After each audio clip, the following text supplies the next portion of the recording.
gentleman in red. Mr. Cameron, you stated that you're aiming at normalising politics in Northern Ireland. How are you going to do this? Well, I think, obviously I can't, I'm not that normal, I can't, but I think the basic thing is this.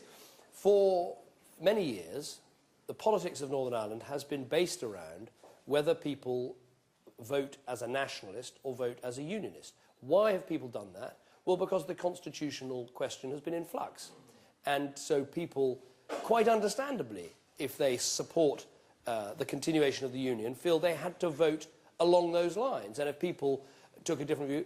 And so, because that was the way politics was being channeled, that's the way the parties have operated. Now, if you look around the world, in almost all countries where the constitution is relatively stable, what you find is that people vote according to a different division. Instead of about the constitutional future of the country, they vote according to their values, whether they want to be pro-big state or pro-big society, whether they want to see lower taxes or whether they want to see higher public spending, whether they think we should back the family or whether the family, or so on, so on. And there's a sort of left-right divide. And if you take, pick a European country at random and you'll find you've got some centre-right parties and some centre-left parties. And I think that's a more healthy politics because the politicians are all saying, look, there are lots of things we agree about. We agree about the constitutional settlement. We agree about the basic rules of the political game. Now let's focus on where we don't agree, and those divisions are on the values that bring you into politics.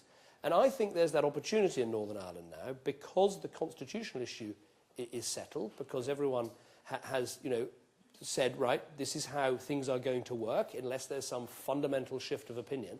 So there's the opportunity for a conservative centre-right party, I would say a modern progressive party, but one that believes that we solve poverty not just by throwing money at problems, but by solving the problems of poverty using the voluntary sector.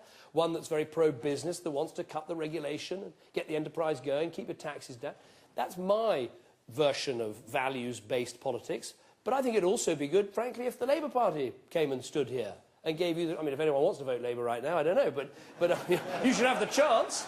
So I think, let's have parties that are UK-wide, so everyone in Northern Ireland can feel they are voting for this Prime Minister or that Prime Minister, this party, this set of values, that set of values, rather than just how do I express my view about the constitutional future of Northern Ireland. That's the opportunity. And I think it's a long answer, I'll shut up in a second.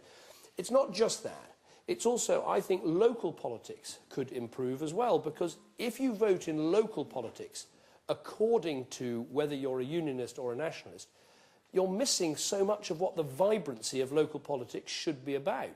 And in a way, politics in Northern Ireland will have really moved on if in a few years' time all the questions at a meeting like this are about the school system and the health system and how we deal with children with special needs and how much we should be paying our armed forces and should we be involved in Afghanistan.